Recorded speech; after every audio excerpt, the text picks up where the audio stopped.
Today we find ourselves in Rose Park at the east end of Georgetown.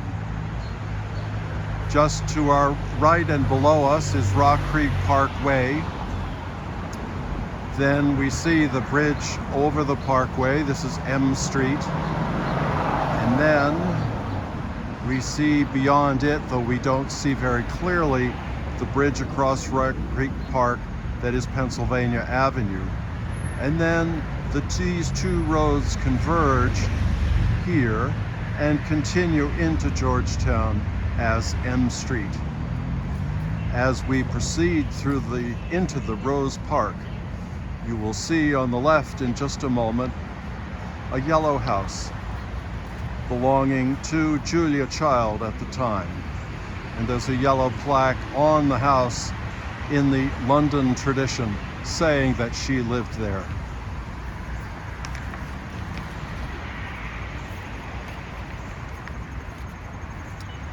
How did we get from Jesus in the manger and Jesus on the cross to the papacy of the Middle Ages, of Trent, and of the Vatican II popes?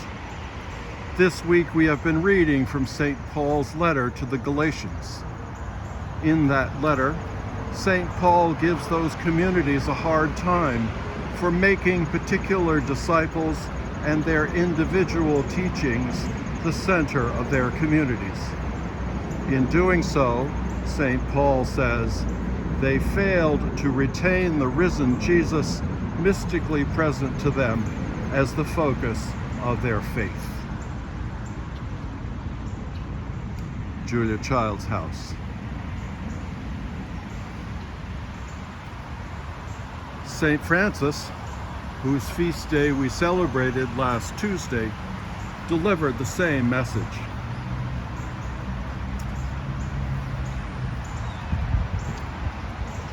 In doing so, he brushed past the status and wealth of his family's social class, the Church's increasingly abstract theology, and its increasingly hierarchical and authoritarian character, to remain mystically united with Jesus.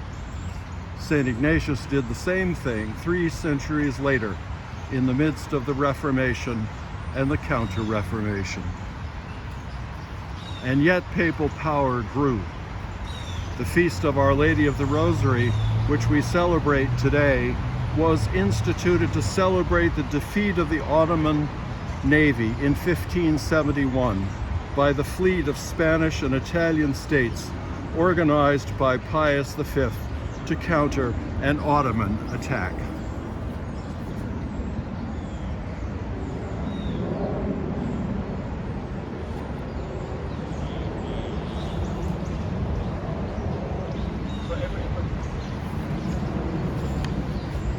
The papacy grew in power from the high Middle Ages to the late 19th century, when that power was lost.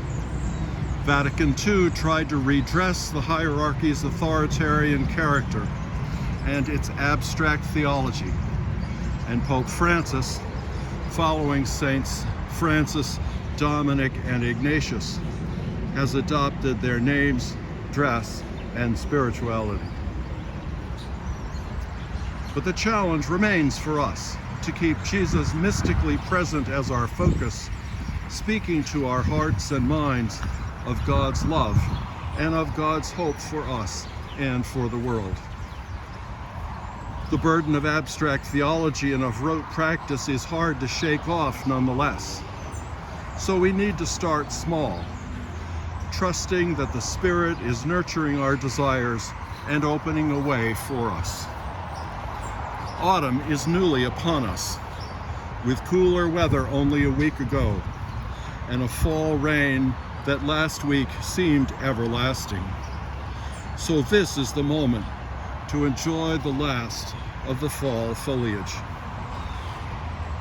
It is in this spirit, a good friend of mine has delivered 2 pumpkins from his garden to my door for my office and room. These annual relatives of winter squash stand as signs of friendship. They remind me of my life history, and therefore have more than a utilitarian meaning. The more sophisticated among you might think that I am being simplistic in my focus on nature, and perhaps I am. Pumpkins do not do much for bringing about world peace. But at my age, having done my best to bring about what peace I can in the world, I enjoy finding my own peace where it can be found. When such peace is genuinely sought, I think we can all find at least a moment of the peace that passes all understanding. This is Jesus' peace that we can find in personal experience of nature and in the grander events of human life. When the late Queen died, a rainbow appeared over Buckingham Palace.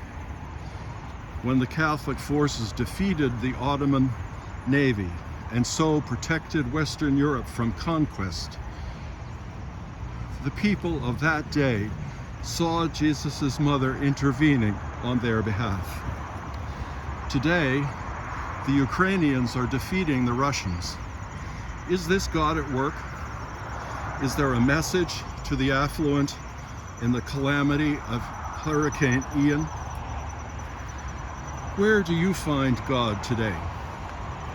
If the big picture confuses you, remember that small is beautiful and maybe close at hand, closer than you think.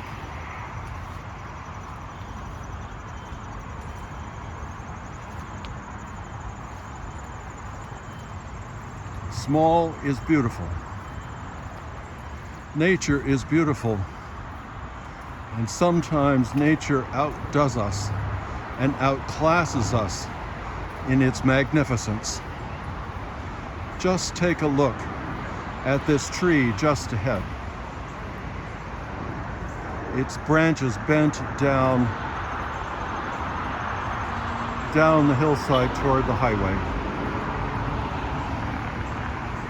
The God who created and sustains this tree in life sustains you and me, so we can have the promise of life and have it to the full.